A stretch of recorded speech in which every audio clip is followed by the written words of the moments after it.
Good afternoon. Welcome to beautiful Lake Silvaplana here in Switzerland. My name is Sandy and I'm joined in the booth by Rafferty Reid for the 2023 iQFOiL Under-21 World Championships. Good afternoon, Sandy, and good afternoon to all you shredders, all you spectators out there. Yes, it is. This week we have the Under-21 World Championships and International Games. It is going off here. It's going off. And it is day 4.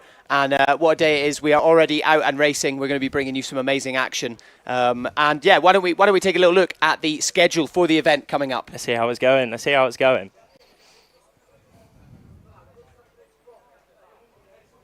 So here we are. We are here on day 3. Wait. No. Whoa. Day 1 of that's it. We are here on day 1 of the live. We've already had 2 days. First day we had slalom racing. We've got a whole set of results in there. We had yesterday. Yesterday, unfortunately, there was no wind, so we didn't have any racing. But here we are today. The wind is pumping, the sun is going, and we are full of action today. Yeah. So we are in the qualifying series, and we will be running that for the next 2 days before we move towards that fated medal series at the end of the week. It's going to be very exciting. And taking a look at the forecast, it looks like that beautiful thermal wind that we get here in Silvaplana has filled in nicely. You may be looking at it going, well, 14 knots, that's not that much. But the guys on the iQFOiL equipment, 9-meter sails, huge boards, obviously foils underneath them as well. 14 knots is perfect. That's it. As you said, we have prime thermal conditions. The famous Maloya wind, it is called. It is coming absolutely perfectly. We had a gradient wind from southwest, and the thermal has just enhanced that fully, so we can get exactly as we said, around 13 to 14 knots. Perfect, just cruising course racing conditions. Yeah, absolutely. And speaking of that, we got a chance to catch up with the local event organizer, the legendary Mr. Christian Muller. Let's take a little look at what he had to say about the event. Christian Muller, I'm the organizer of the Vanora ENGADINWInd by Dakine. I'm organizing that event since 25 years. And it's always an honor to host the best competitions of the world here up in this wonderful valley of the Engadine. The contest, it's very important here for tourism, especially for Silvaplana, St. Moritz, Sils. So in that valley, if it's sunny, we have a thermal system, so the mountains are heating up, and the wind comes from southwest. If we have southwest stream, together with the Maloja wind, we can have up to 20-25 knots here on that wonderful lake of Silvaplana. This year, 2023, we host the iQFOiL Under-21 World Championship here in that valley. We organized World Championships in the last 3 years. So it's very special to host 3 years in a row a World Championship of the Olympic class. And in the next days, we're gonna see the gold and silver fleets, and then on Sunday, the big final with the medal races of the World Championship under 21 here on Lake Silvaplana.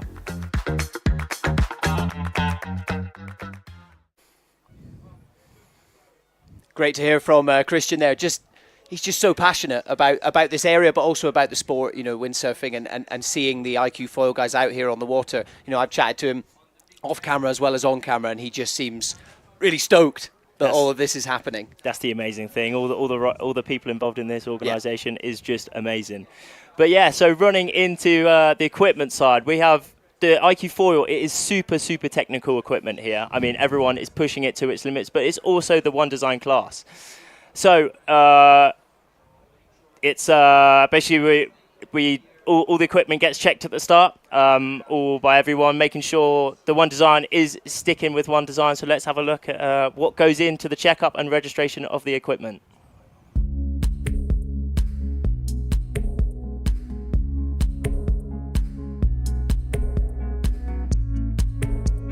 Hey, hello, I'm Javier, Chief of the Technical Committee here in Silvaplana for the Under-21 Worlds. In this event, we select some sailors to check if the equipment is okay or not. We check basically the foil, because it's the most important part of the equipment, and we check if this equipment complies with the class rules, to be fair as possible, to be consistent with the level of the inspections. We pay special attention on the leading edge and the trailing edge. But again, if during the inspection, if we find some area that is can be modified or sanded too much, we have a special device to check if it complies with the class rule or not. Sometimes we refuse equipment, not too much, but sometimes we refuse equipment, yes. Along this edge, you was sanded too much, Antonio, so you cannot use this one. Okay? The main goal for me is to apply the class rule as much as possible to have a fair competition for everyone.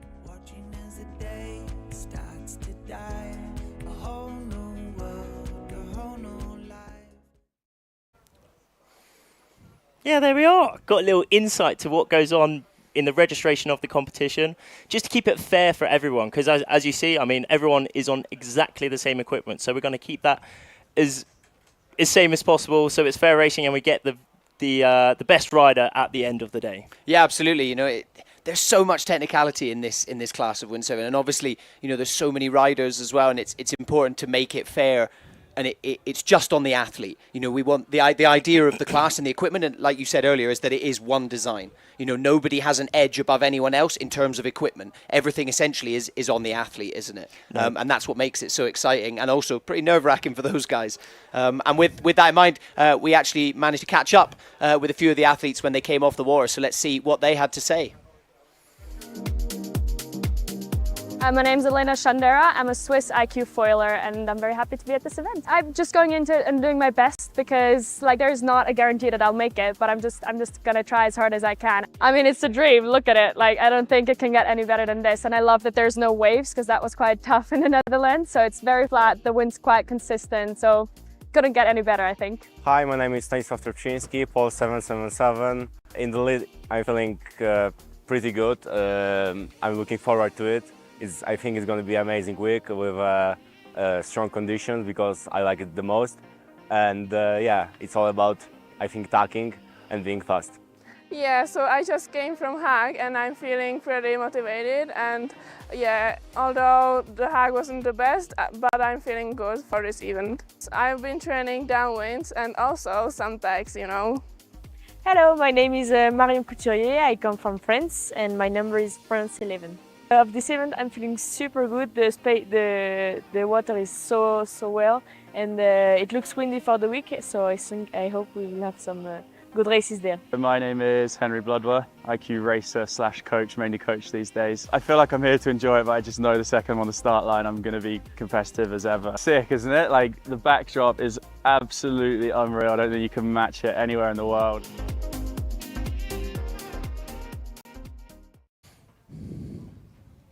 Great to hear from some of the athletes there, you know, looking to push. Particularly, I'm enjoying Henry's story a little bit. Obviously, I've kind of know Henry a little bit, but you know, obviously coming in, essentially, he's been a coach for the last little while. But as he said there, and we were talking about it, you know, over the last few days as well. As soon as they get on the water, it's a completely different game. Everyone's a nice, happy family on the land. You know, all the riders, everything like that. As soon as he gets on the water, it's every person for themselves, isn't it? No, it really is. It's really cool to see, like, get an insight from some of those top riders. See, because everyone does have a different story at the end of the day. But yeah, let's here we're going to be able to see in those top riders and everyone else live basically. Yep. So let's go, and we're going to be having live tracking with those. So let's see a bit about how this tracking works. Yeah.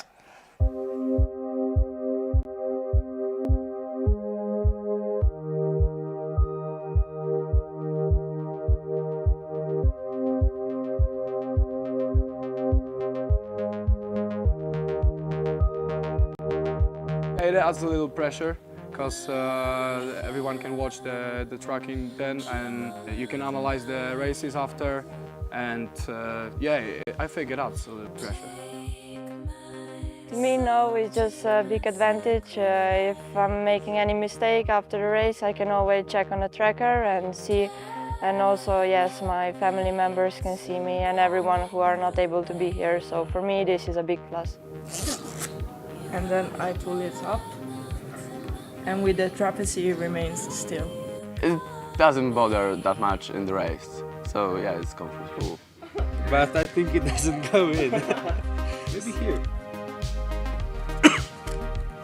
Yeah. It can really help to let this sport become worldwide, and everyone can watch us from around the world. I'm gonna wear it in my impact vest, just right about here. I really want to push it. I was told not to, and so I heard someone pushed it already and it started blinking, so I better not.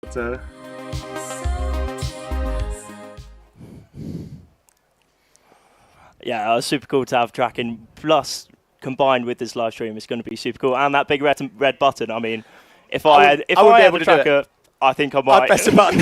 Yeah. What does it do? What does it do? What does it do? I'm exactly that. Yeah, I'm not surprised that some of the riders are like, oh, should we press it? But like you said, it's so brilliant. You know, especially for you guys watching at home and us in the studio. It makes life so much easier for us to be able to really kind of see how it's going. You know, we were talking about the fact that it is a one design. There's a whole lot of red sails out there that are all the same. Yeah. You know, it can be difficult, whether it's you guys at home, and also just for the judging, everything like that. It just again, it's that sense of fairness.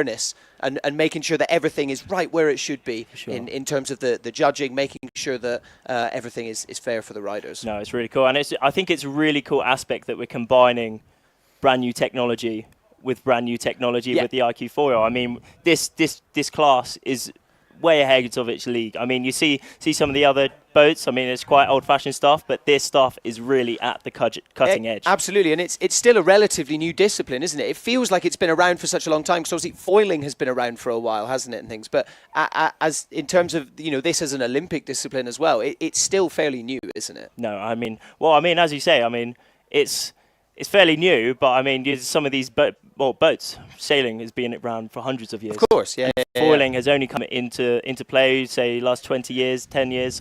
And as a really start progressing into mass market and into classes, Olympic classes such as this, it's been the past 5 years, and it's really, really cool to see. Just really high technology within sailing, really. Yeah. Absolutely, yeah. And don't forget, speaking of high technology, we are streaming out on YouTube and on Facebook. So if you guys are watching along, leave us a comment. Let us know which of the athletes you're rooting for, what you think of the show, and just say hi. Let us know where you're tuning in from as well. We love to see where you're watching from all around the world. No, we'd love to see just how life going. I mean, here in Lake Silverplana, I mean, for me, life is going pretty mega. Yeah, it's pretty mega. Yeah, taking a look at the beautiful scenery there that you can see on the right-hand side of the screen. It's such an incredible place, and it's perhaps not a place you'd necessarily think of as a windsurfing destination, but because we do get that thermal wind, I mean, looking at the riders there's plenty of breeze out there for these riders to be cruising around. No, that's it. I mean, we're from England. When I think of Switzerland, I think of big mountains and snow and chilliness. But I mean, look at the scenes we got on the screen at the minute. It is just so dreamy. I mean, we got the temperatures, 24 degrees, 23 degrees. It's warm. I mean, that's easy shorts and t-shirts, maybe even board shorts. And that's what helps with that. That thermal wind, that's what they were saying. Exactly. You want it to be really warm during the day, and then it cools right down in the evening, and that's what helps build that Maloya wind. No, that's it. And get that coming in. However, sadly, we didn't get that yesterday, did we? It was a bit of a lay day yesterday. Day before, we managed to run some slalom and got some great results from there, but yesterday, not so much happening. Saw some of the riders. There was a lot of chilling out, a lot of volleyball. There was a lot of a lot of people jumping in the lake, and we got some highlights from the lay day yesterday. So let's take a little look at those. Let's have a gander. Welcome to Lake Silverplana, Switzerland. Yesterday, we had an absolutely amazing day on the water, and we're really looking forward to what's coming up today.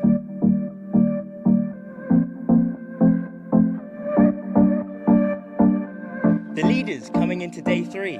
In the boys, it's Max Beeman, and in the girls, it is Adi Milov from Israel. We will see if they're still leading at the end of the day. From now on, the riders will be using live tracking throughout the competition, so we can all follow along live time.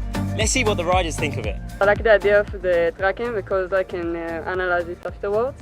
I really like the tracker because after the sailing we can see and see what mistakes or things we did good. Yeah, I really like the idea of tracking because I can see where I've gone on the course and where it helped and where it didn't. That's it, all wrapped up for today, but unfortunately we didn't have any racing as the wind gods didn't play ball. Stuff was still happening beside the lake though. Frisbee, volleyball and chilling with everyone.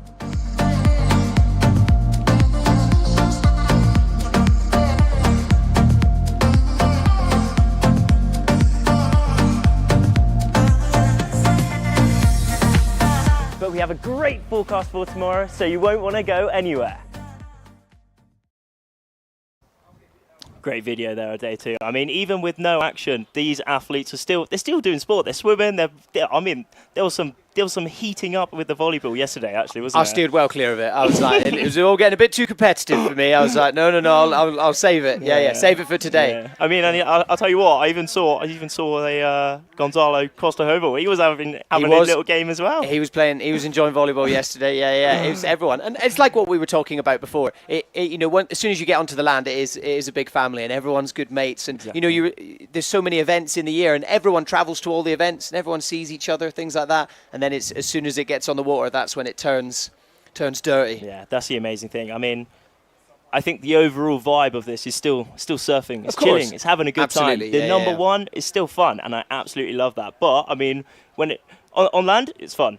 On water, it's still fun, but the fun aspect changes to I want to win. Yeah, I really want to win because the majority of these people are really trying to progress up the ladder within their federations, within their countries, towards mainly the end goal of the Olympics. Absolutely, and with that looming next year as well, we got a chance to chat to some of the athletes over the last few days about that. And because this is the Under-21 World Champions, a lot of them were kind of saying, we're not actually quite there yet, but they're kind of sailing with the guys that are in the Olympics. And sometimes they're winning against them, sometimes they're losing, but most importantly, they're learning from them.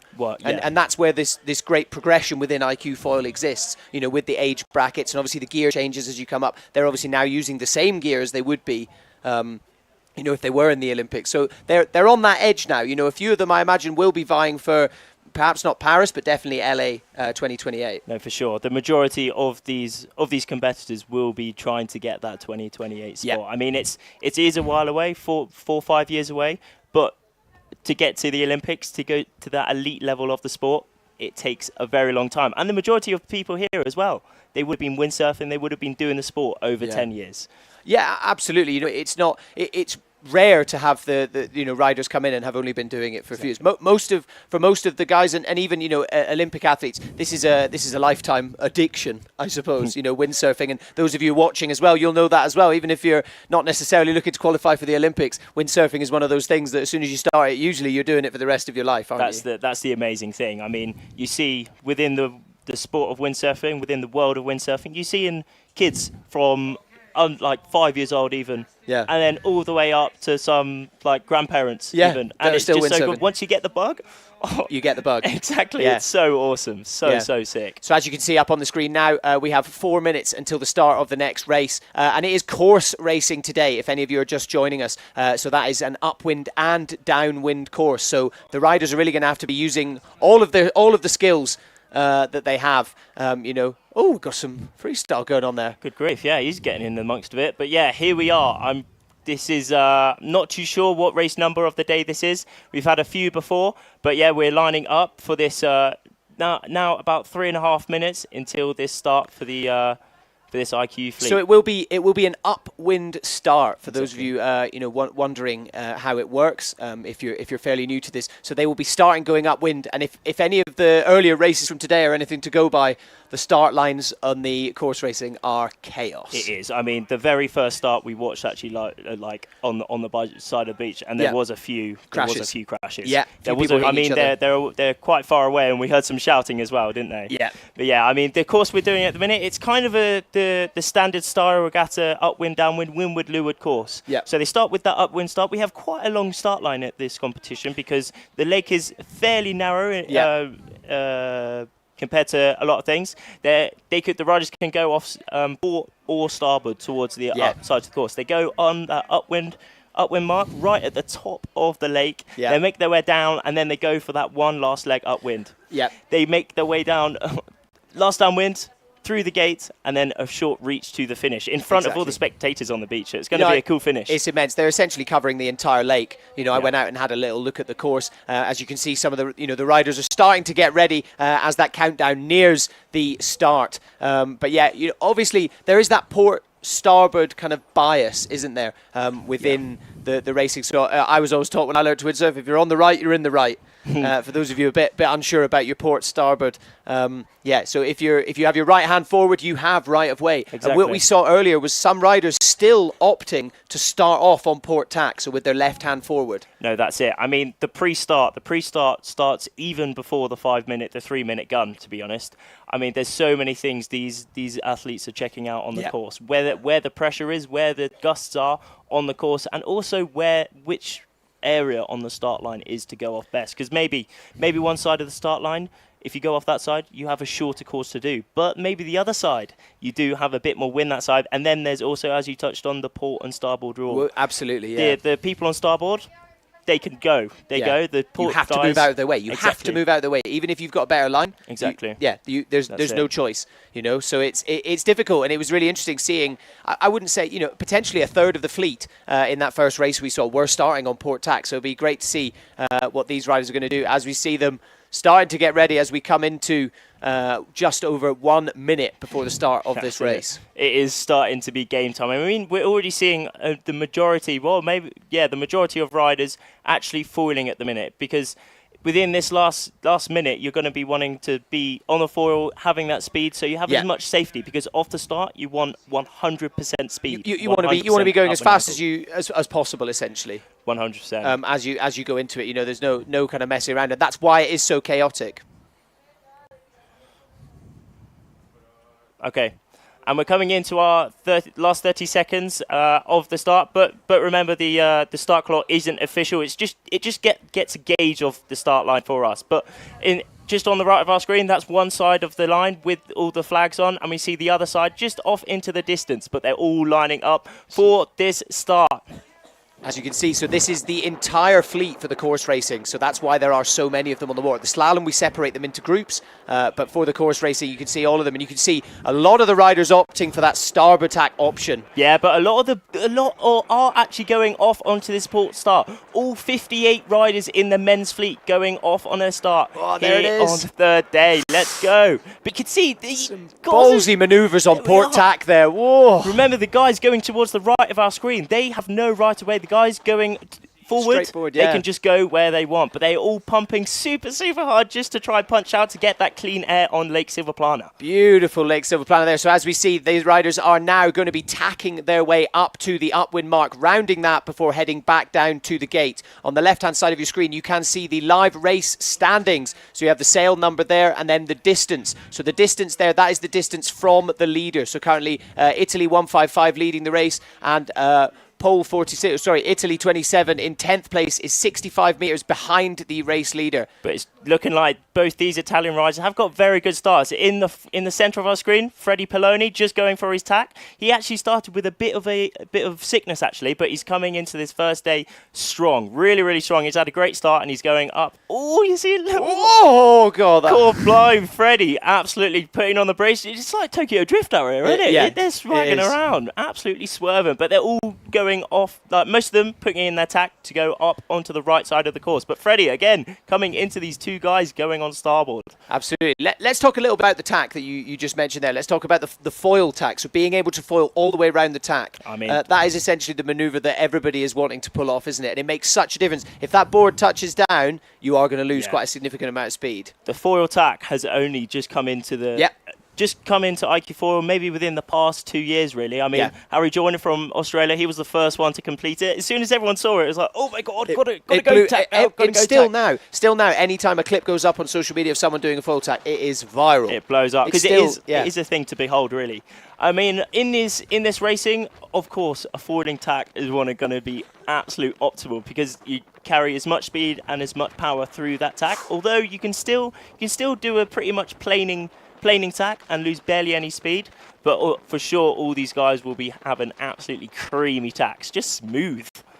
Yeah, absolutely. As we see there, we touched on it there, ESP1 there going for holding the uphaul while going upwind. We briefly touched it. There's that foiling tack, but touch down a little bit there, so you can see they almost have to bear off downwind again to get back up on the foil, and that's going to cost you those kind of valuable few meters of upwind ground. I mean, we saw that tack there from U21. That's Bonnie. Of course, he was trying to go for his best tack possible, but you see that guy on starboard again. There's a lot of like possible collisions here, but he just had to swerve down to avoid that collision. But it's frustrating because you are just even just having to swerve down a few meters to get round someone. If you're on port tack, you are still going to lose a little bit of ground, and that's going to be quite frustrating. As we see them still heading up the lake, so it's a long way up to that upwind mark, which basically leaves room for anything to happen.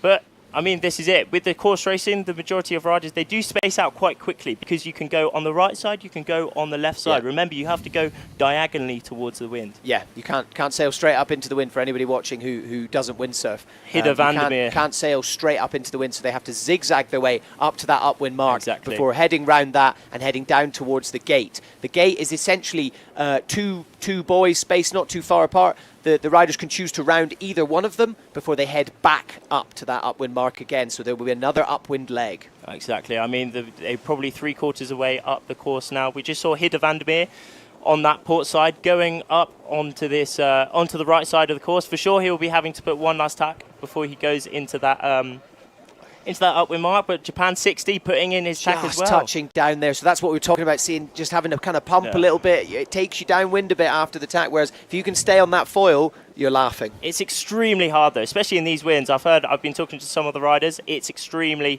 light up that top end, around 10 knots. But the top riders coming through now.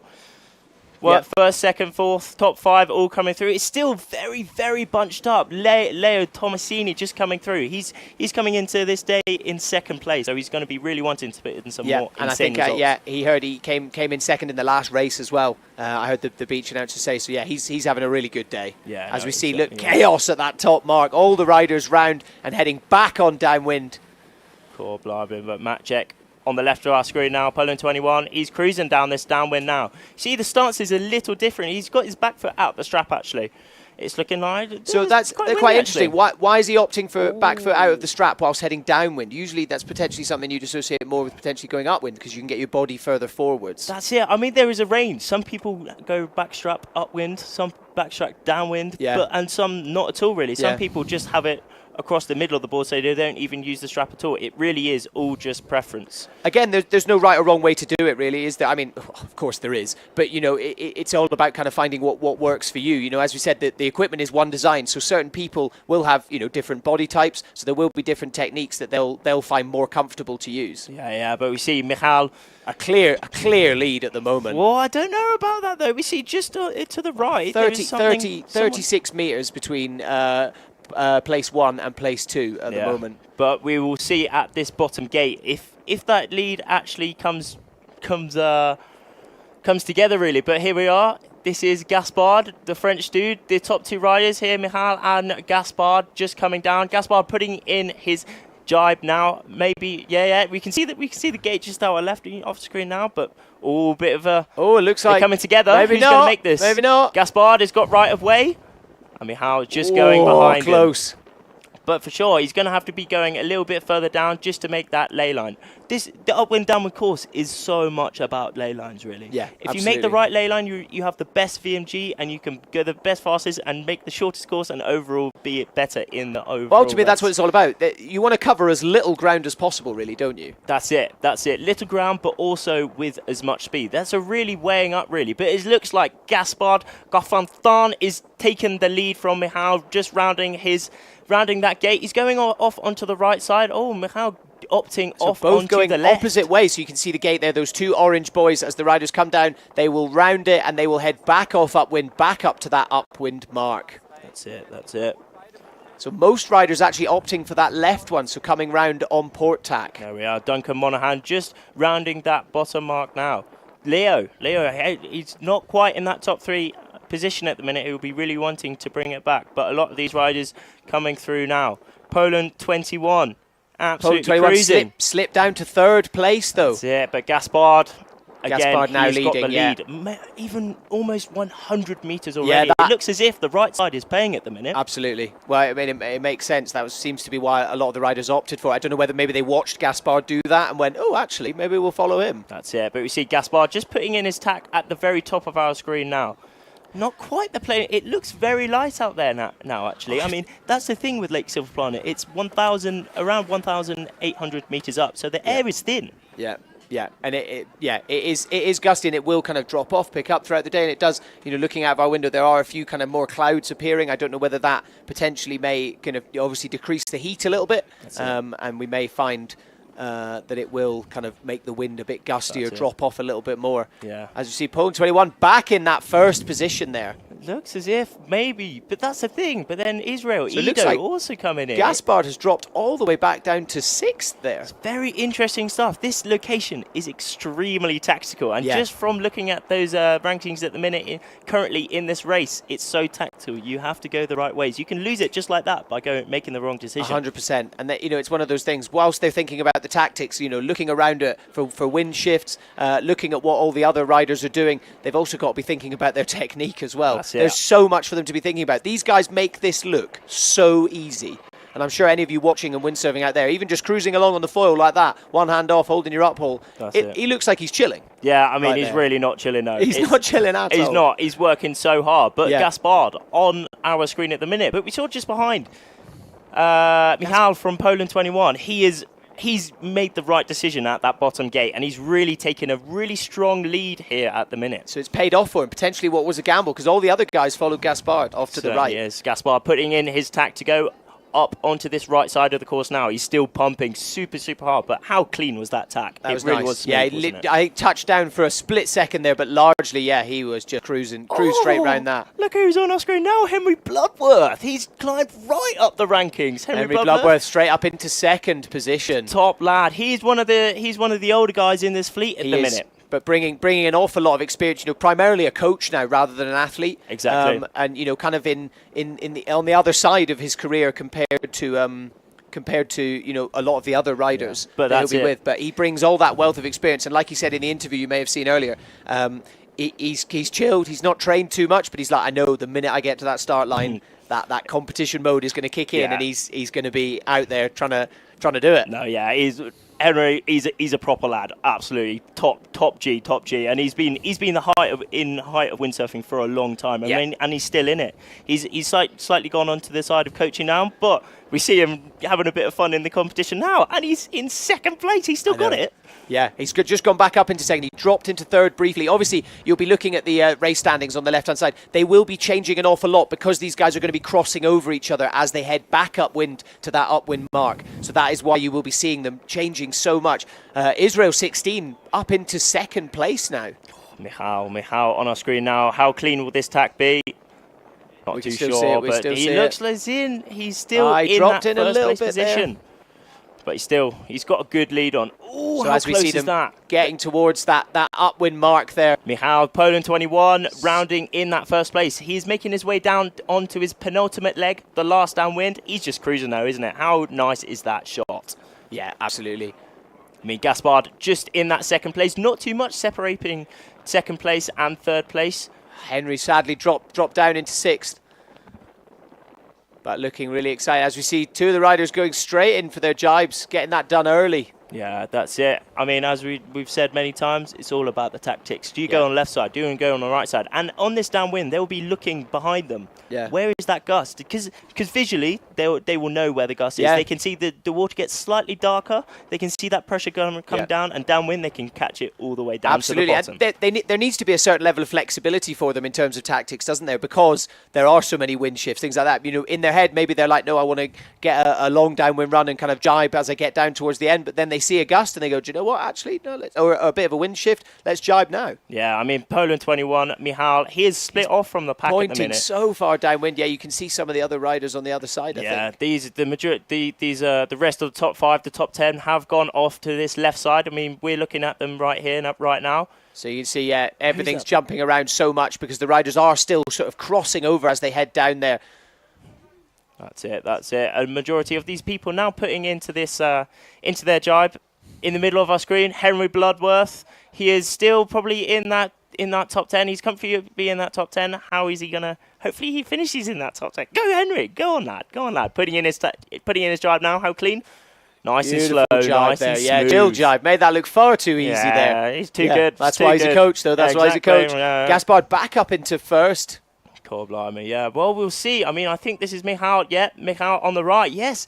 As we saw, the left side did pay. Gaspard getting a really nice lead, but it looks like Michal, this is the gate in front of us. Michal might be making this, but Gaspard going a bit further just to be safe, so he makes this bottom gate. After he rounds this gate to leeward, he's got that last reach towards the finish. Who will get this win in this race? Exactly. So he is going to go round go down through the gate and round the orange mark closest to that finish line. As we see, we're going to be following Gaspard. Drone struggling to keep up with him. That's it. He's super fast. Look at that. He's got some speed on now. Cruising. He came into this day wearing that red rib in that third place, and it's looking like he's going to pick up another win here today.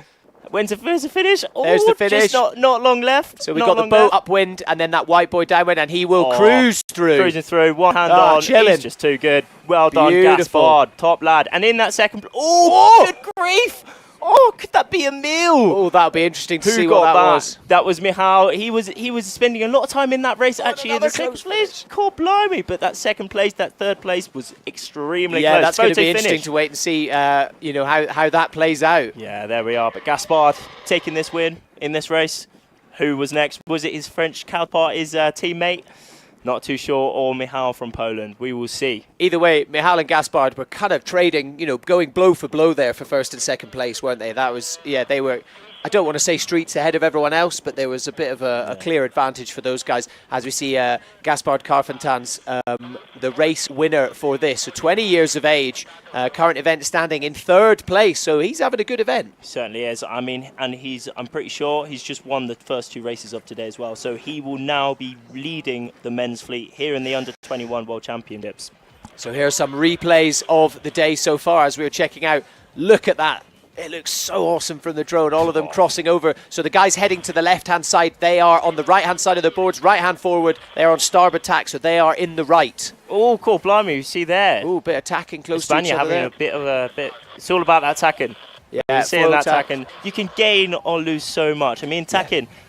Overall, tacking does lose a bit of ground, so you're going to be wanting to put at least tacks as possible. But the faster you tack, the faster you're going to be. And there'll be some riders that are much more comfortable with the transitions, with the maneuvers, and there'll be some other riders that are much more focused on that straight line speed. And you'll see them; they'll be jibing and tacking a lot less as they head upwind and downwind. Yeah, it was really interesting in this race because we did see those top three quite moving around quite a lot actually. Gaspard and Michal, Poland 21. And the dude from France, they were cruising around. They were first and second, but Michal, he took the right side on that last downwind, and unfortunately, it did not He paid the price pay. for it. Yeah, exactly. he paid the price for it. But again, you can kind of take away and learn from that. But to a certain extent, you've got to kind of run with your convictions and be like, no, I'm going to try this and see how it goes. No, that's it. That's the beauty of it. That's why we're running five races for the men, 5 races for the women. Because you can take those lessons and go, right. Realistically, the conditions are probably going to be fairly similar. So let's take it, and next time maybe I'll try and head down on the left. Or actually, do you know what? I'll stick with it. Like I said earlier, there has to be that certain level of flexibility with it.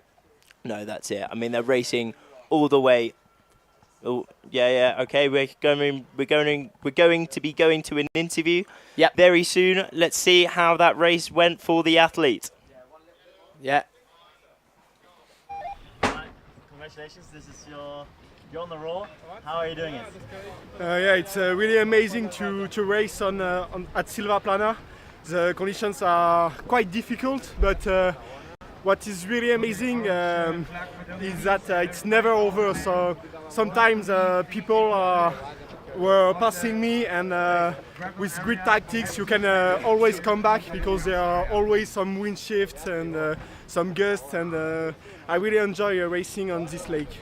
You're saying it's very difficult, but you did manage to just win another race. Yeah. How do you do it? I think I have a great speed. That's the most important, and also some nice tactics. I think I'm always going at the right place. I'm always attacking and jiming on the gust, and I think that's the most important. Thanks so much. Congratulations. Thanks.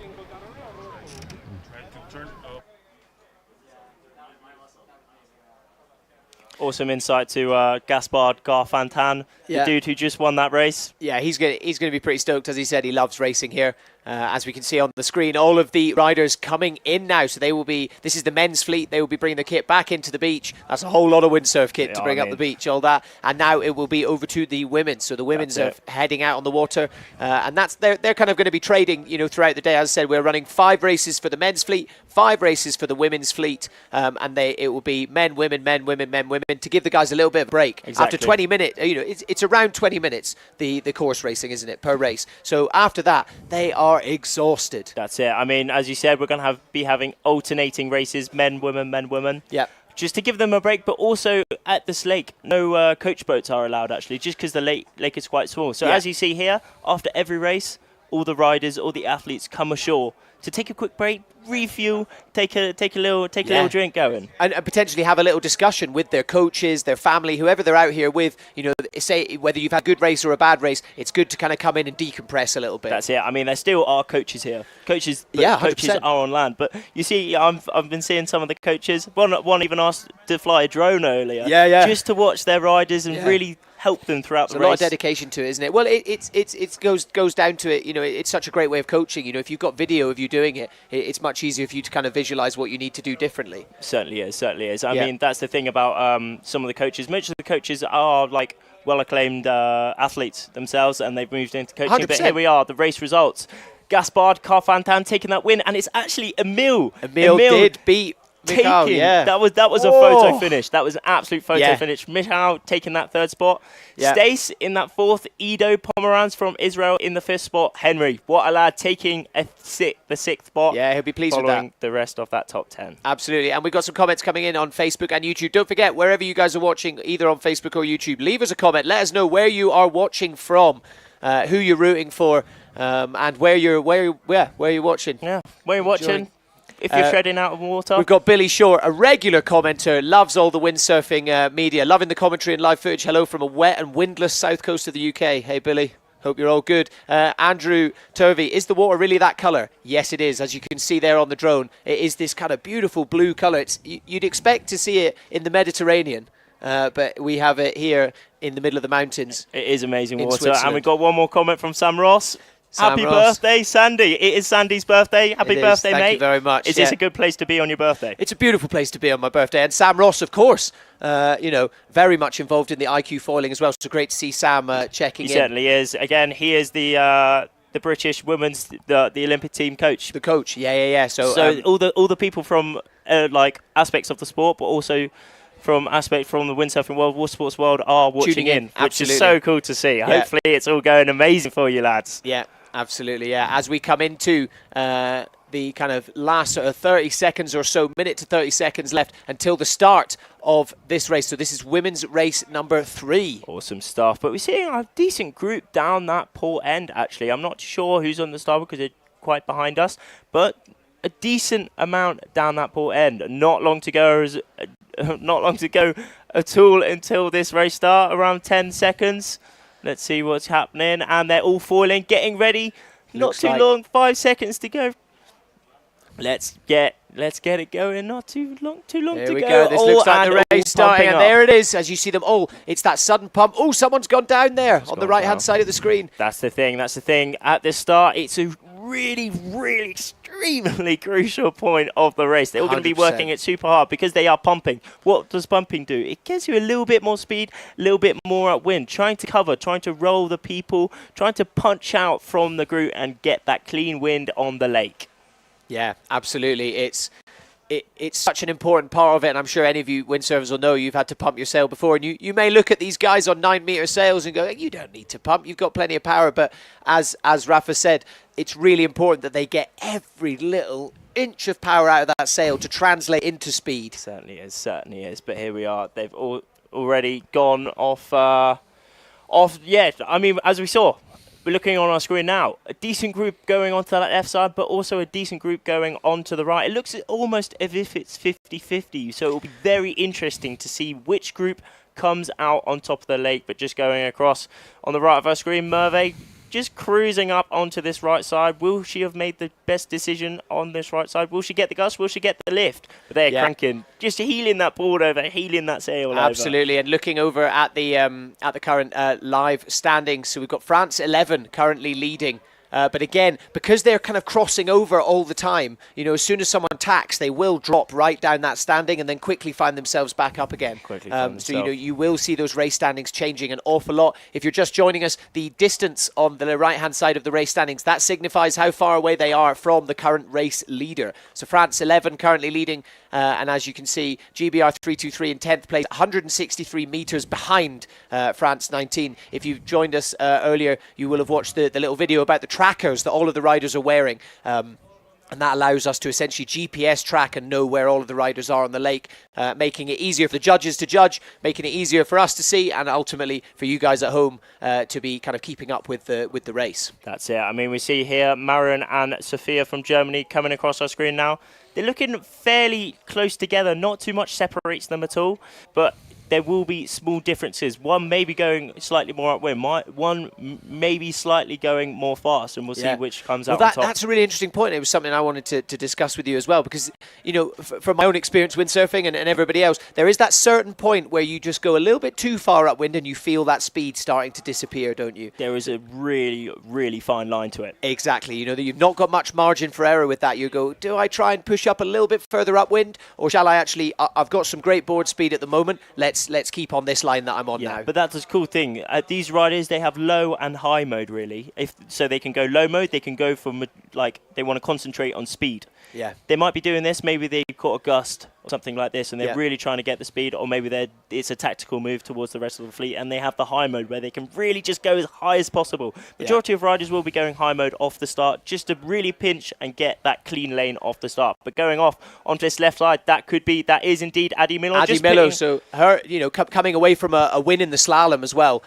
She's having a really good event here. Won the slalom on the first day of racing that we had here, and obviously taking those skills into the course racing format as well. Those of you that are potentially new to iQFOiL, you will see we kind of run various different types of race formats. So the one you're seeing now is the course racing, so upwind and downwind. If the wind is slightly less, we would tend to run slalom, which is just downwind, and it's really important for the riders to be comfortable with all of those formats. Yeah, on the screen now we saw an extremely tactical move. I think that could be Lucy with the blonde hair. That is indeed, but it looks like Julia just to the below of her, really punching out. Just not, unfortunately, the British girl not being able to capitalise on her move there. That was what's so important about the about that speed of the tacks. So we've got some comments coming in from Phil95. How strong is the wind? I believe it is around kind of 12 to 14 knots. Obviously, as we said earlier, the wind is quite gusty here in Silvaplana. We have had some cloud come over as well, which will make that Maloja thermal wind potentially a bit more gusty. So yeah, I would say around, there we go, live conditions coming up for you. So 15 knots at the moment. So perfect for running the course racing. 15 knots, 24 degrees. How good does that sound? But here we are in the Under-21 World Championships and International Games. God blimey, that was a bit close there, wasn't it? Close, but she's going a lot further actually than the other riders. Big upwind, dropping down there in that tack, so not managing to stay up on the foil, but that's fine. But as we said, you will lose a bit of ground and obviously, quite a bit of speed as well. That's it. I've heard from the riders, it is extremely hard at the top there actually. I mean, we can see just the gusts coming down. Towards the end of the lake is trees and all that stuff. That's where the wind comes down the lake. And it's, but it's looking like Christina. Is that Christina? Yeah. It could be. It is Christina Pinisova. She has got also having a really good event, isn't she? She won one of the races in the slalom as well. Yeah, she is in that blue bib. And in she's that blue bib, she's second place. Coming off a big win earlier this year as well. Certainly. She is the youth European champion. Yep. Youth European champion. But also leading at the minute in the Under-21, this race here. And leading a significant lead as well, 137 metres between Christina and Adi Milo in second position as well, Israel 665. That's it. I mean, but we did see in previous races, 100 metres, it sounds a lot. It's not much. No, it's not much. It really isn't much. All it takes is, as you said, a lot of it is tactics. Which side of the lake are you opting for? Are you jibing too early? Are you, there's so many things in motion that need to be kind of put together. It's not as easy as just going, they're 100 metres away. Yeah, but Christina, our race leader at the minute, just cruising down on this downwind side. Going off onto the right, will she be banging that right corner? It looks as if the right has paid in the past. We saw in the race previously, people who went on the right, it came out on top. Absolutely. And she looks as if she's making the right decision now, but she's just cruising. She's just trying to keep a really consistent. She's going to want to keep this consistent lead 100% and really have control over the rest of the fleet. It's going to be interesting to see what some of the other riders that are a bit further behind opt for, whether it looks like they're all actually opting to take the same line as her. Yeah. And I wonder if is that something that you found, in the past as well, the guys behind that are watching the race leaders, do they tend to kind of follow them and go, do you know what, they look like they're having a good line? But like we saw in the men's race earlier, there are a couple of outliers that go, actually, I'm gonna forge my own path and see what happens. I mean, it really is. It's all about risk. Yeah. I mean, if you're in a position you want to stay, you follow. If you want it to be a bit of a position, it's kind of all or nothing, really. Because if it pays, maybe you can come out top. If it loses, you're going to drop so many places because the level is so high here. Yeah. Everyone is pushing so hard and there's really not much in it at all. No, if you make one small mistake, it's very costly. Yeah. Exactly. Well, it can be race ending. If you drop that sail in the water, you've got to try and pull it. Whoa! Get a bit close there. Adi. A bit of a battle going on here. First and second overall in the standings and first and second in this race at the minute. But it's just like Adi Milo taking the lead from Christina. Rounding that mark and look at the pumping to get back upwind as well. Interesting comment coming in from Billy Short on Facebook saying they're not only pumping the sails, they're also having to pump the foils as well, aren't they? Certainly are. Yeah, that's it. Pumping the sails, pumping the foils, because you get power from the sail, you also get power from the foil, really harnessing those abilities on this windsurfing discipline. Yeah, exactly, and that's why it's so it's so demanding on your body, on your physicality. You know, it's such a difficult sport. These guys make it look, guys and girls make it look so easy. You know, they look like they're just cruising, having a beautiful time. Doesn't look like they're racing. It looks like they're just enjoying the views. I mean, it does look extremely fun, though. No doubt these riders, of course, they'll be wanting to do as much as they can, like just racing full power, but they are having fun as well, which is so cool. But it looks like Christina just having a slightly better mark rounding there. Yeah, she's slightly more upwind, but Adi Miller just pulling away, and they're at the top of our screen at the minute, both putting in that tack now, but the rest of the fleet coming down on their first downwind. But again, the majority going off, following them off onto that right side of the course here. And another question coming in, it's actually already been answered by somebody else in the comment section. What size sails are they using? So the men are using 9-meter sails, so that's 9 square meters of sail. So it's not small, and then the women are using 8 meters. And all of the equipment is one design. You'll see all of the riders are using exactly the same equipment. Essentially, there's nothing different between any of them. They get inspected before they get to race to make sure that everything is as fair as possible. And then essentially it's all down to the athlete, isn't it? Very interesting shot here. I mean, just on the left of our screen, we have the 2 race leaders at that bottom of the gate. Adi Miller concentrating here on now. She is just cruising up with. That is an amazing position, actually, isn't it? She's really leaning out and really trying to keep that sail body weight so far forwards as well, right over that front leg, holding the uphole, as you said, to try and keep the sail nice and upright to get as much wind in it as possible. Yeah, she's just cruising up on this upwind. But it looks as if Christina taking the lead. But how close is that? 5 meters.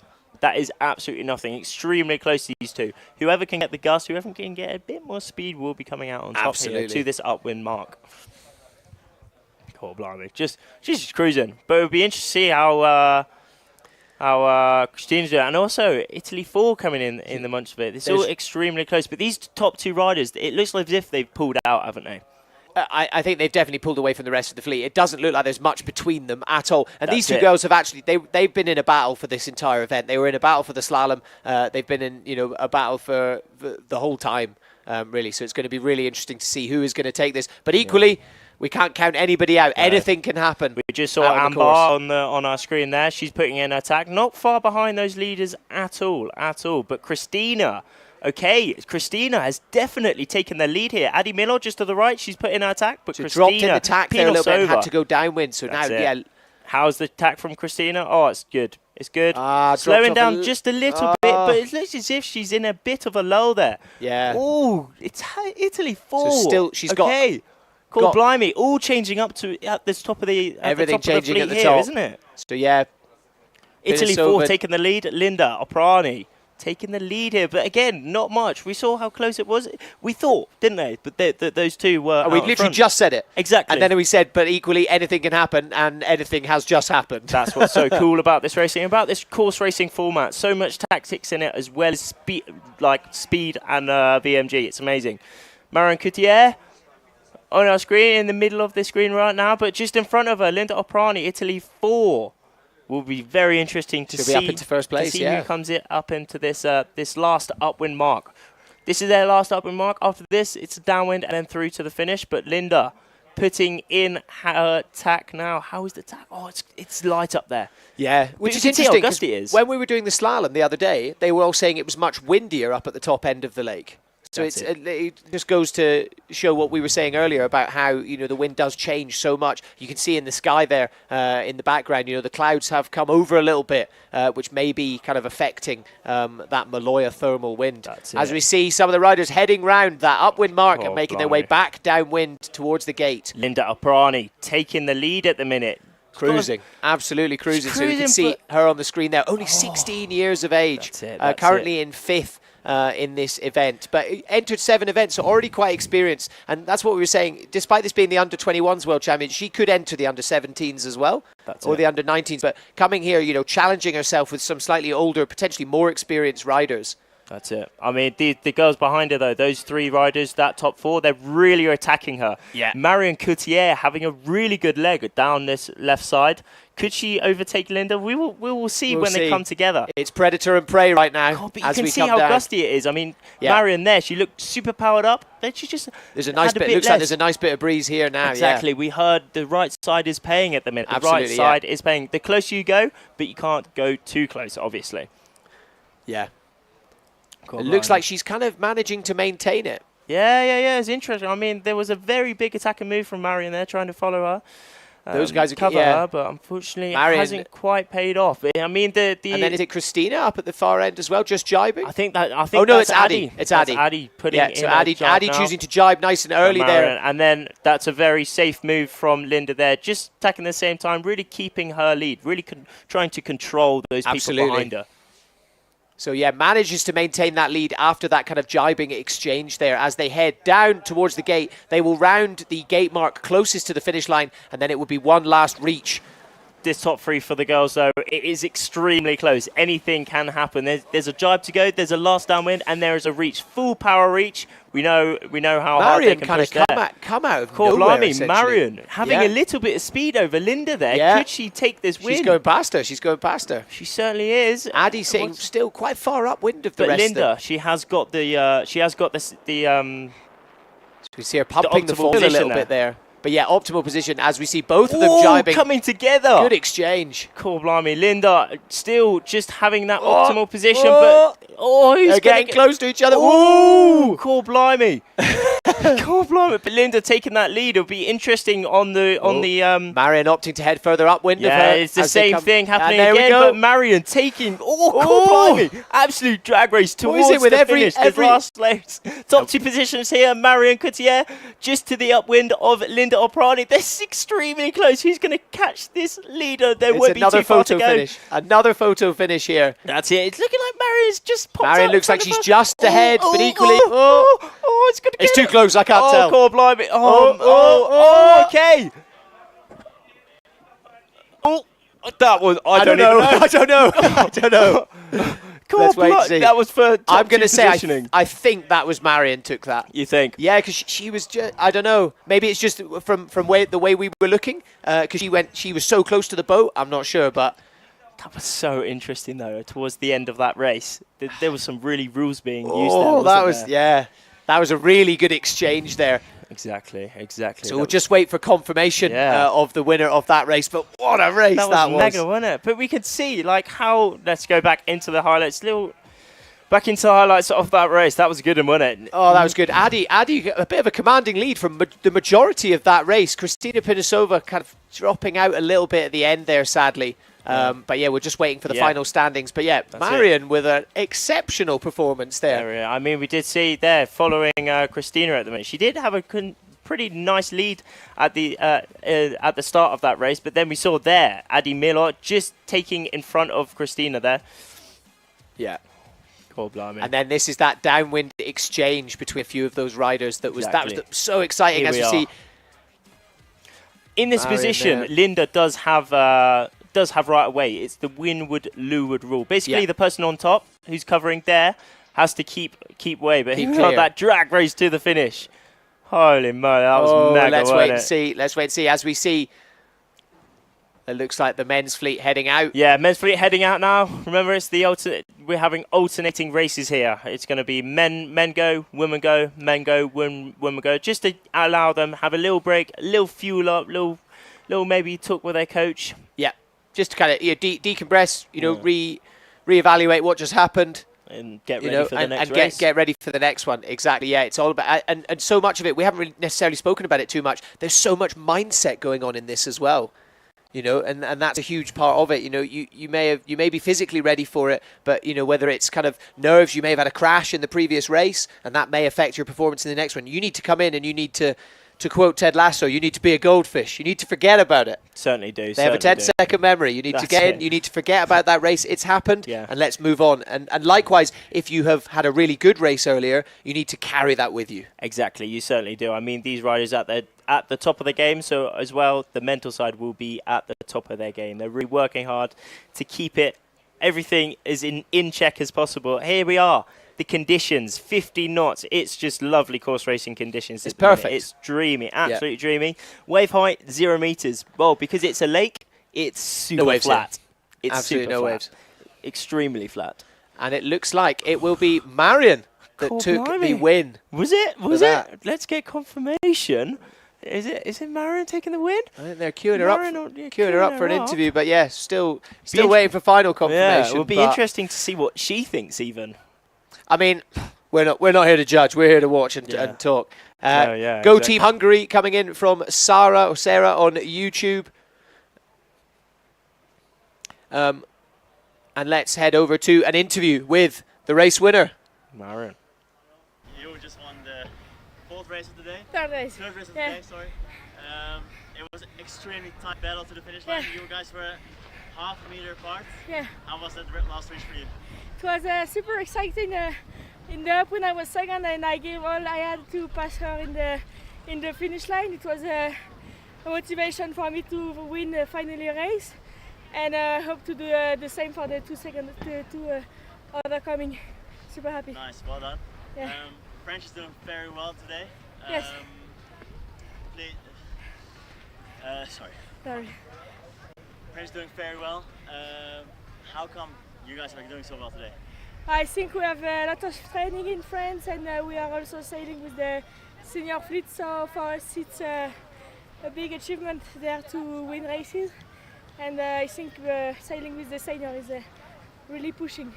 Congratulations, good Thank luck you. for the next few ones. Thank you. Cool to see that Marion got that, wasn't it? Yeah, Marion Couturier coming in with an amazing win there. A photo finish again.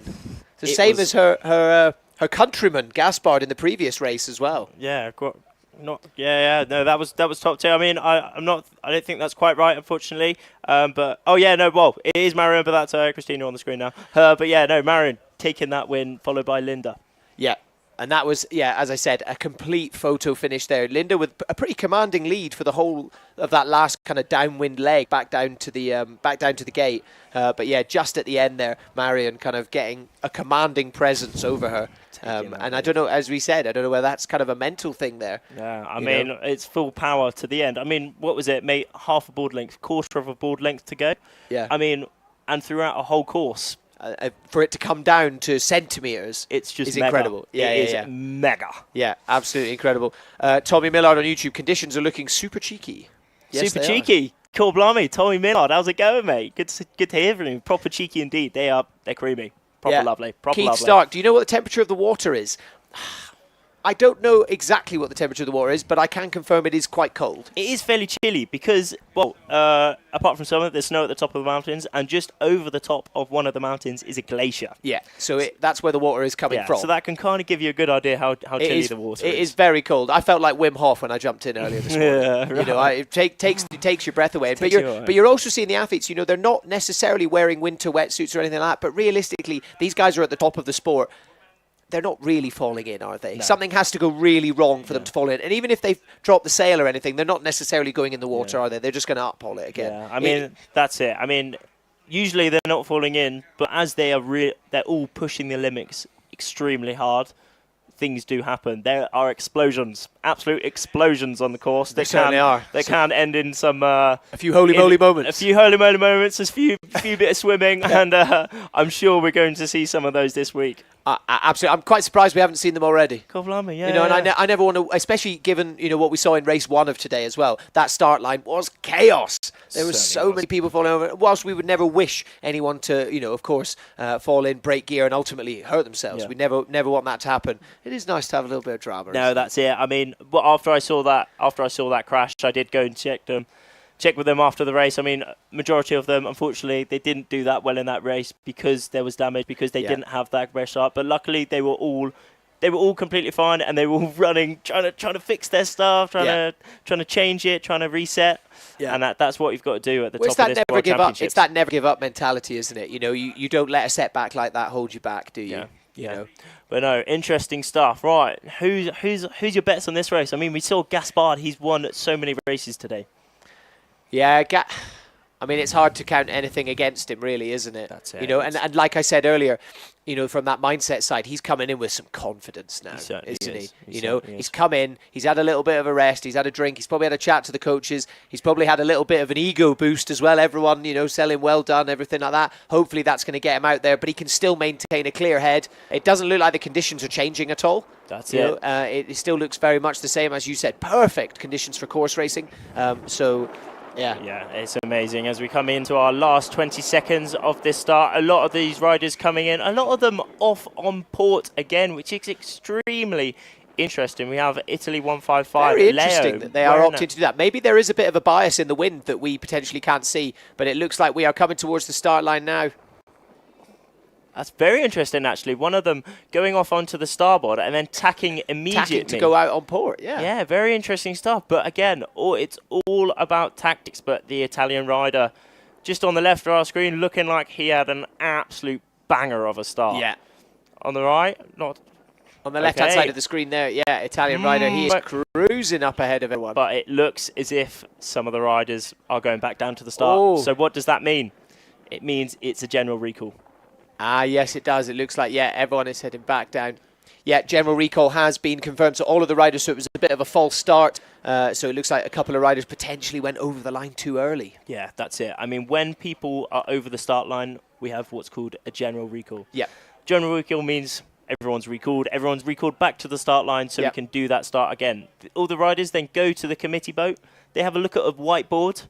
The whiteboard, the committee write the names of and the sail numbers of the people who are up on that. Oh, no, okay. Maybe not. I can see a red and white flag up there. That is AP flag, which is interesting. Maybe a general recall, maybe it's just AP. We will find out. We will just wait for confirmation, guys, as to what is happening. But it looks like this race, no matter what happens, will be restarted. It looks like there has been a general recall, but there may be something a little bit more to it. That's it. But we will just wait and see. And whilst we're waiting, guys, make sure that you are following us on Instagram at iQFOiL class. There's a lot of behind-the-scenes action, a lot of great content going up throughout the day, whether it's kind of, behind-the-scenes interviews with the riders, general information about the event, or anything like that. Make sure that you guys are following us over on Instagram. And if you're watching over on Facebook or on YouTube, leave us a comment. Let us know where you're watching from and who you are rooting for. We got a lot of love coming in for Team GB, some love coming in for Team Hungary, love coming in for Aussies. Yeah. Oi, oi. Oi, oi. There's, love coming in for everyone. Oh, Guy, how's it going, mate? Where's the, let's see the comment from Guy. Guy, sounded good. Oh, cheers, Guy. Thank you, mate. Thank you very much. How's life going with you? What's happening with you at the minute? Yeah, good stuff. Good to hear from you, mate. How are you thinking of the stream so far? It's amazing. We're getting some absolutely amazing coverage of the here in Lake Silvaplana in Switzerland. Yeah, it's just beautiful to see, and looking all the like little dragonflies all kind of gathered around. It's a sight to behold when you see, especially for me. I just love the start line of course racing. They're all just crossing over with each other. It's my favourite thing to watch within it, I think. Cool. Don't get me wrong, the slalom is amazing. The slalom is awesome and watching them do that. But it's because it's a smaller groups. They're separated into groups, aren't they? Yeah. They're separated into groups, so obviously it doesn't.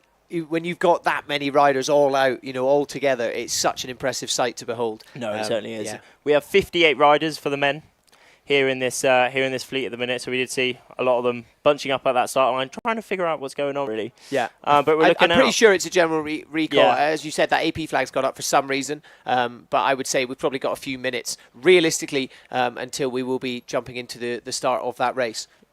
Yeah. I mean, we're looking out on the lake here. This is a bit further down from the course. To the right, we have the course, but you can see how many free riders are out on the course now. People out enjoying it. Yeah, we actually had a comment about that. Someone saying, there are kind of wingers and other people sort of going through the course. Obviously, this is a lake. We're not in the sea. We can't kind of buoy off a certain area of the ocean. We can't take up the entire lake. I think a lot of the water users who will be launching have kind of been told, and they're obviously very aware of it, and they do tend to kind of stay out of the way. But we can't necessarily take over the entire thing. No, that's it. I mean, here in summer, I'm just looking out now, and it's very busy, isn't it? Yeah. It's so busy. I mean, and I can understand why. This location is dreamy. It's dreamy. I mean, we got the mountains, we got the trees, we got the this beautiful lake, this beautiful crystal clear water. I mean, I was talking to some people, and then when they got mega thirsty, they even had a little drink. They had a little drink of that water. But to be honest, it's coming from the glaciers, it's coming from the mountains, so I'm sure it's kind of clean. You could probably bottle that up and sell it. Yeah, I'm not saying we're going to do that. We're not going to do that. A little business going on there. Yeah. Phil Noden in the comments, winger in the way on the start line, cock the start up. I'm not too sure. We haven't. Yeah. Speculation only, but yeah, potentially, as we were saying, you know, obviously there are other water users out in the water. Yeah. You know, obviously the kite surfers are limited to the kind of downwind area, so there won't really be any kiters up towards where we are, but there will be other people windsurfing and other people winging as well. I'm sure they all just want to get involved, really, from Well, how awesome it looks fun, doesn't it? Yeah, let's come and have a go. Yeah. Can we go on the course? Well, actually, no, you cannot. Yeah. Well, to be honest, everyone can. That's the dreaming of it. You just get the you get a set of the equipment. It's the same equipment as everyone else. Yeah, that's the amazing thing. So you get equipment, and you can enter any of these competitions: the international games, the World Championships, European Championships, and it's all. You can get stuck in. Yeah, get stuck in with the IQ class. It's swag ass. Absolutely. Billy Shaw on Facebook. Marion is out of breath. You can see how hard she was working on the course. Yeah, Marion, the winner of the last women's race number 3.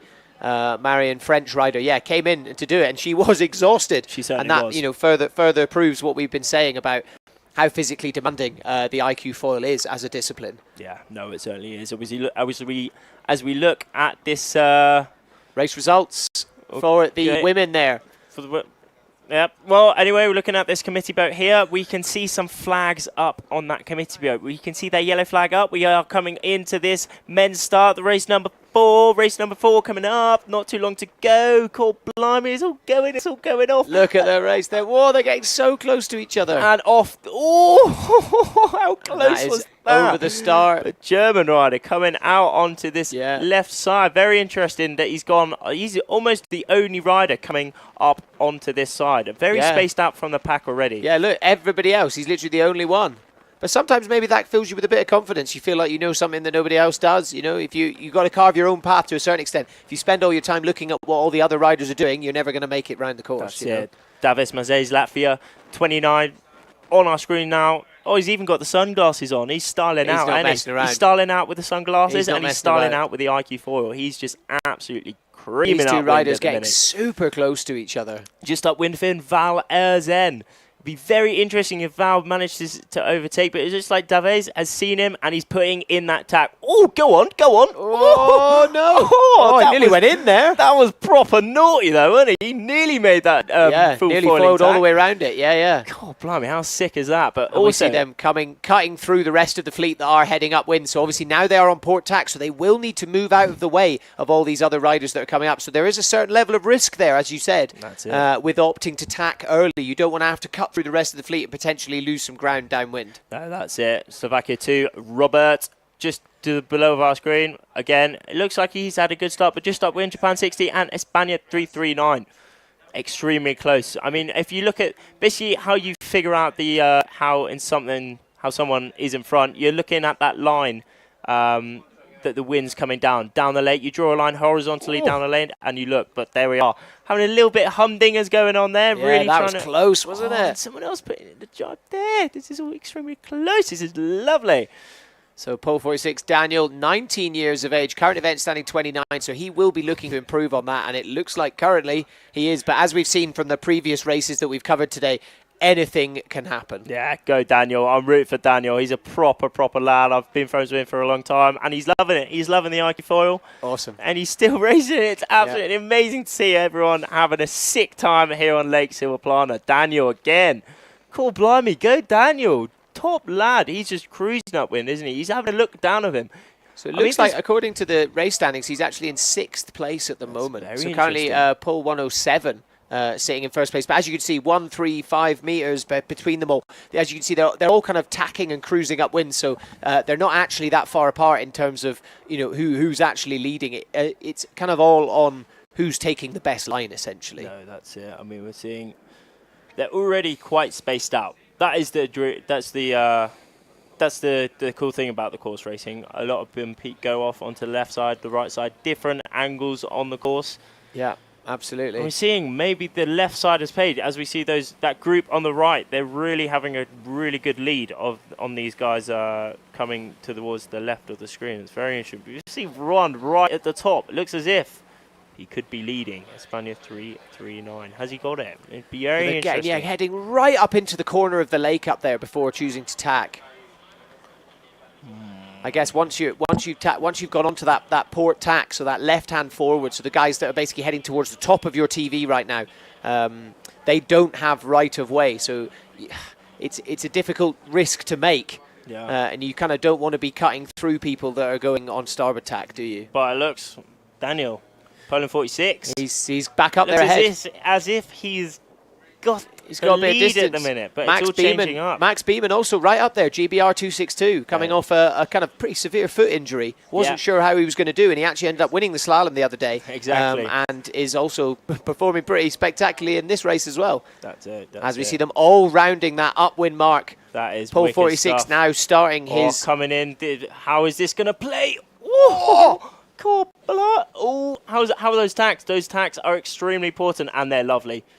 Those tacks were smooth, and they haven't they'll lost gain a lot of places there. But it's interesting because the guys... still heading up. That's extreme. Oh, Daniel. Go, Daniel. Straight in for the he's first leading. jibe. Nice jibe, nice and safe, but still pumping, trying to get as much depth. Really cement his lead in this course, but... Maybe those two positions, Bernat, Espana 339, and Max going off onto that left side, just above him there from the. So yeah, it looks like he's got a pretty commanding lead here for Daniel. But as you said, so essentially they've got to go down to a gate where there are two boys. They can round either one of those, and then they have to go back up to that upwind mark. So whilst it's all extremely valuable for him to be gaining ground this early in the race, it's still going to be anything to play for. The last two races we've watched have been photo finishes, as you said. They've been won by mere centimetres. Exactly. It's all really changing around here in Lake Silvaplana because it's a very tactical location. Yeah, and some riders are going to be more comfortable with heading downwind than upwind, so they may make up a lot of ground on the way back down to the gate, whereas some riders are much more comfortable with getting themselves upwind. You know, it may even just be down to the fact that they can foil all the way through their tacks. That's it. You know? That's it. Poland 777. I'm pretty sure that is Antec. Having a very good race as well. So currently in 4th position, is that right? ESP 339 has actually overtaken Daniel Stace. Pole 46. Oh, blimey. But this is Stace, actually. Stanislaw. Concentrating on really, really amazing rider. I'm pretty sure he's still youth even. But he's doing amazing in this race at the minute. Top 10, easy at the minute. We will see if he manages to... I'm pretty sure he came into today in 8th place, so he'll be wanting to gain. I'm pretty sure. Well, yeah, as definitely. always, everyone's going to want to, but yeah, that's it. As you can see, the top kind of right corner of your screen, there's kind of two orange buoys there, and that is the gate. So the riders are going to come round, crossing over there, and they're choosing to round different gates. So ESP 339 rounding the left gate. There we are. Bernat. Daniel, Pole 46, heading round the right-hand gate, and they will be now gassing off back upwind to get to the top of the lake and round that upwind mark once more. It was very interesting because we saw those top two riders were extremely close together, but they actually split off. Yeah. Bernat and they crossed each other literally in the middle of the gate and went round opposite marks. Exactly. So they must be looking at different things, or they have different tactics in their head. It's really interesting to see them doing that instead of opting. Usually you'd think they both go for the same one, which would be the most optimal. That's it. I mean, here we have Daniel on Lake Silvaplana just cruising upwind. It's looking as if he's actually in 2nd place now. Maybe the left wasn't quite the right side to go, but we'll see again when they cross each other. Yeah, a bit further up the lake. ESP 339 with a pretty commanding lead looking at the distance there. Anyone wondering what the distance is, that is the distance from 1st place. So pole 107, 370 metres behind ESP 339.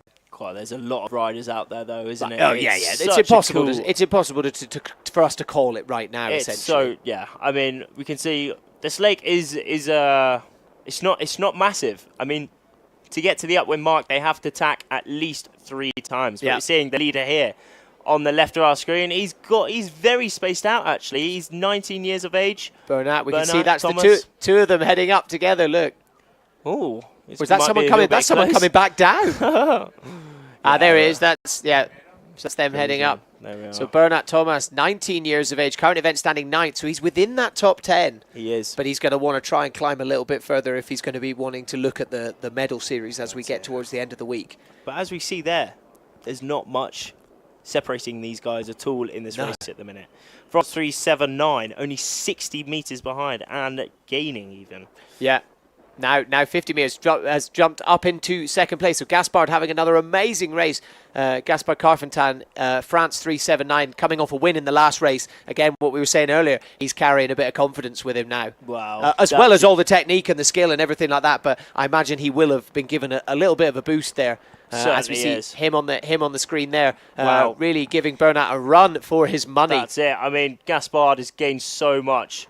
We saw Daniel and Bernat actually have a bit of a lead at that bottom gate, but here we are, the top 3 on our screen at the minute.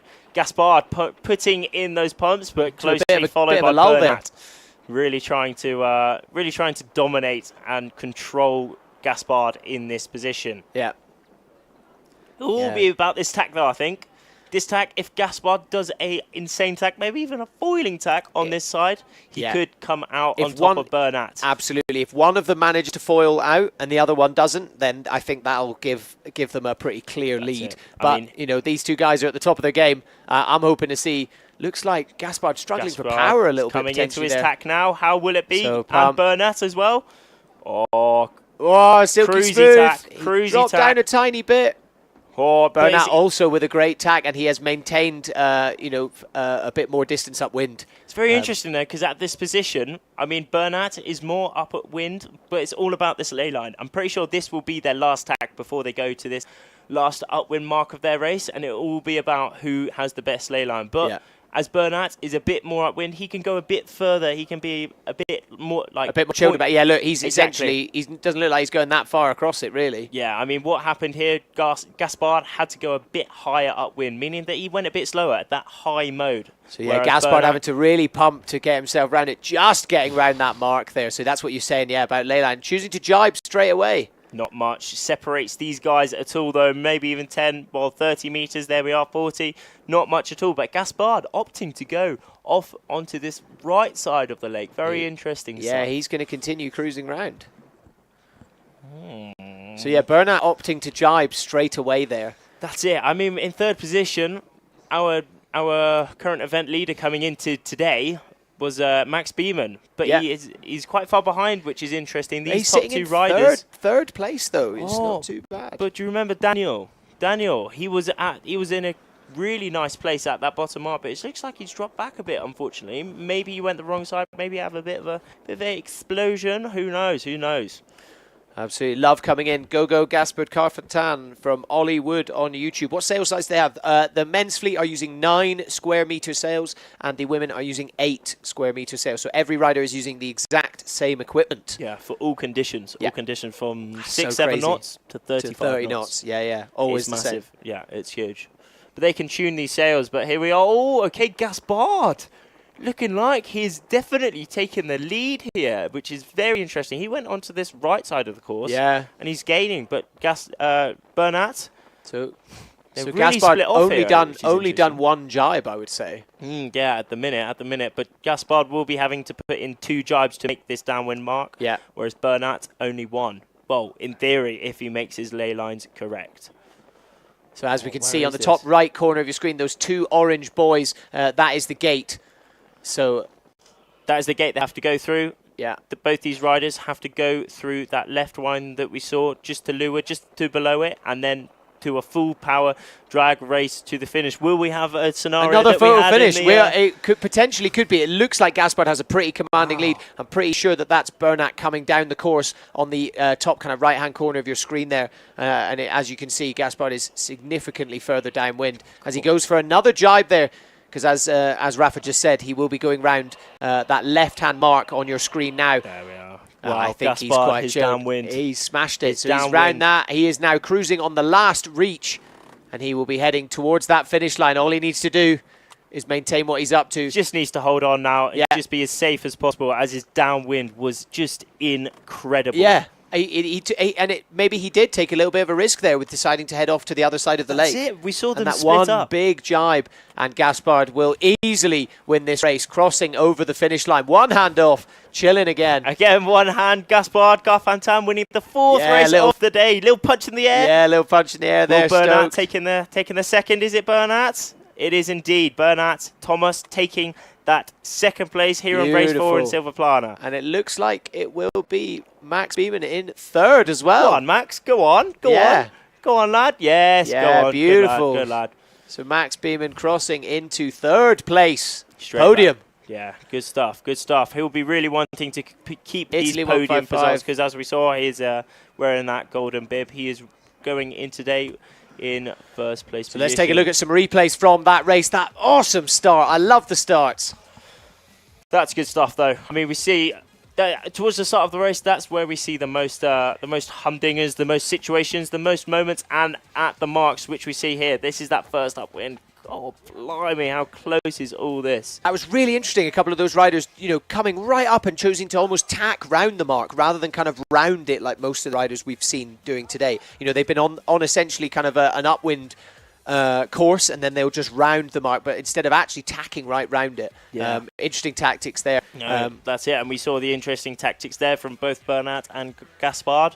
Bernat taking a bit more of a traditional line from what we've seen. Oh, it looked like just there. Maybe was he tacking there? It looks like maybe he kind of dropped in a little bit. Bernat there. But it's interesting. It's there. Gaspard and Bernat on our screens now. The person, yeah, there we are. Okay.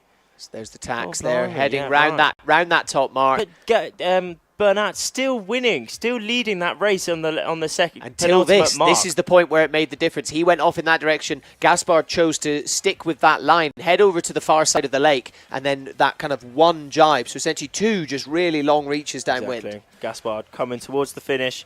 That downwind really won him that race. Yeah, that absolutely. was sick stuff. Another race win for Gaspard. Yeah. Here for the Under-21 World Championships and International Games. Let's get a...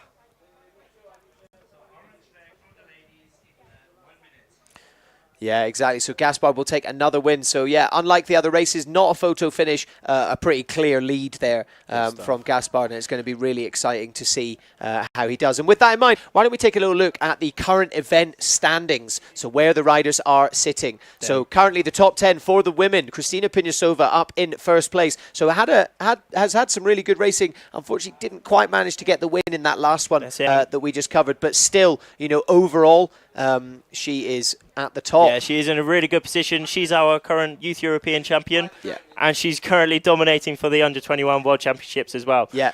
In second, she's just lost her top spot, but still second overall. Amazing position, Adi Milo, followed by Marion Coutier, finishing that top 3. Coming in with the first in that last race. She'll be really pleased with that one.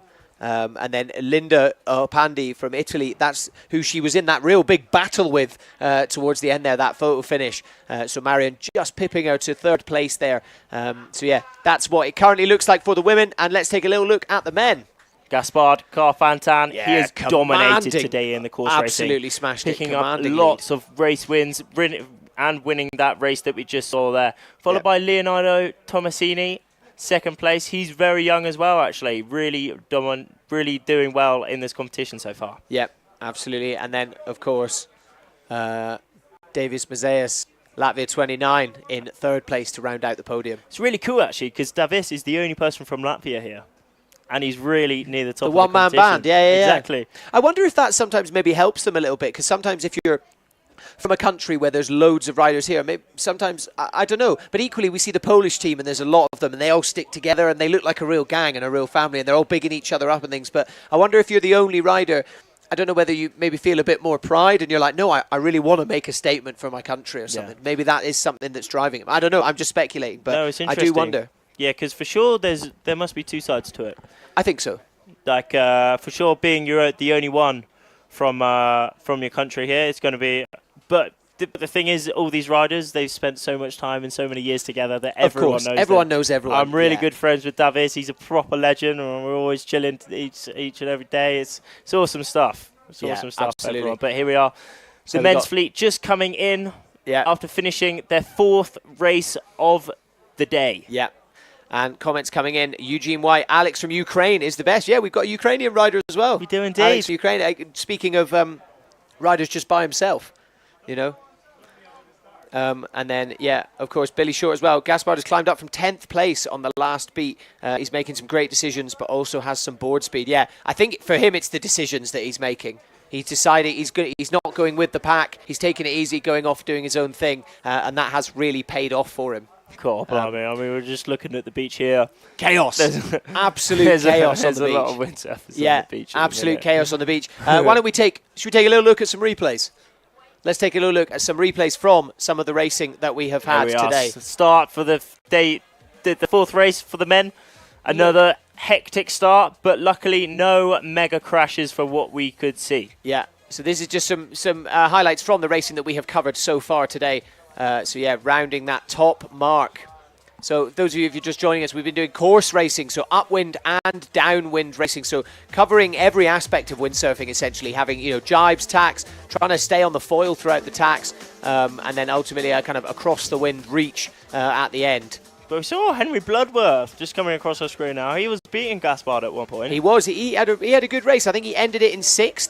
So perhaps not what he's looking for, but equally still quite impressive. There was that other photo finish, Emil and Poland. That was proper, another amazing finish, and just that's pretty sick. That Michal and Emil. Go on, pump. I mean, we saw Emil just really putting in those pumps there. Every single centimetre really counts. Like we were saying, it's not just pumping the sail, is it? It's pumping the board as well, pumping that foil to keep yourself moving. That's it. Christina on the screen now. She's leading. She's leading now. She's going to be pretty pleased with that one, I would say. And here is that other extremely close finish between Linda and Marion. I think this was my favourite race of the day, this one, the women's race. They like that. Look, so close to each other, and then impossible to tell. But Marion just taking the win in that. Literally like mega close. Yeah, so close there. And of course, it's always interesting to mix things up. You want different people winning to keep it all interesting. That's it. I mean, we see all these situations. This is the beauty of the course racing. We have so many situations in this format for the racing. We have lots of... rounded that mark there. Exactly. We have lots of different points of sail. We have reaching, downwind and upwind, and rounding the marks. And there's so many tactics going on just in the racing, but also to do with the lake. Absolutely. Well, yeah, like you said, it is such a tactical location, isn't it? Yeah. It's not just about being good at windsurfing. It's about being aware of what the wind's doing, everything like that. And speaking of the winner, let's head over to Gaspard. So, this is your 4th win of the day. You've won all races so far. How are the conditions out there on the water? I think there is maybe 15 to 17 knots, but it's pretty inconsistent. Sometimes big gusts, sometimes there is wind holes, and so it's quite difficult to sail and to find the good trimmings. But I think I'm doing pretty well on this day. And do you have any secrets on how you can win 4 races in a row? I think I have great speed, but maybe my biggest advantage is how I race, where I put my tacks, where I put my jibes, and I think I make great choices on the race. In this last race, I didn't manage to have a great start. All the people that started on starboard were crossing in front of me, but I managed to come back with great tactics on the second lap of the race, and it was really interesting to race on this lake. Good luck, see you, and hopefully the next one again. I hope too. Thank you. Have you noticed more people sticking with you now, taking the same tax? And dominating today. Absolutely. 4 race wins. It's interesting that he said it's 15 to 17 knots. It's windy out there. Windier than we thought. Yes, 15 to 17 knots, but also interesting to hear him talking about the fact that it was tactical. He knows it. Sure. He's very, very acutely aware that it's not just, as we said, about physical windsurfing. It's about, I stuck with my tactics and I went, no, I'm going to go this way, go a little bit away from the pack and carve his own path, and it's paying off for him. No, it's super Yeah. cool to see. Absolutely. Really cool to see on this under 21 World Championships. here in Silver Plana. Yeah, and that is it from us today, guys. We hope you have enjoyed the show. As I said earlier, you can follow us over on Instagram at iQFOiL Class. Make sure you're following us for all the updates of what is happening for the rest of the day, current event standings, everything like that. You can also head over to iQFOiLClassOfficial.org where you can get all the information about the iQFOiL Class, keeping up to date with all the events, and of course everything that has been happening over the last few days. And what we've still got a lot to come, haven't we? We certainly have. We've got another qualifying day. And the medal races. And then we're going into medal races, which is going to be very exciting. But we've still got so much to go. Yeah. So much to go. There's still so much more action to come. The forecast is looking good. It looks like we are going to have wind every single day for the rest of the event. But we are signing off. Just taking a little look at the schedule there. So another day of qualifying series tomorrow, final series on Saturday, and then medal races on Sunday to close out. A week packed full of mega action. I am utterly stoked. Yeah. I can't wait for it. Me too. But it's been a absolutely awesome day today, hasn't it? We hope you guys have enjoyed the show as well. Calling the heats, and that is it from us. Have a lovely day, and we will see you tomorrow at 2 p.m. local time for some coverage for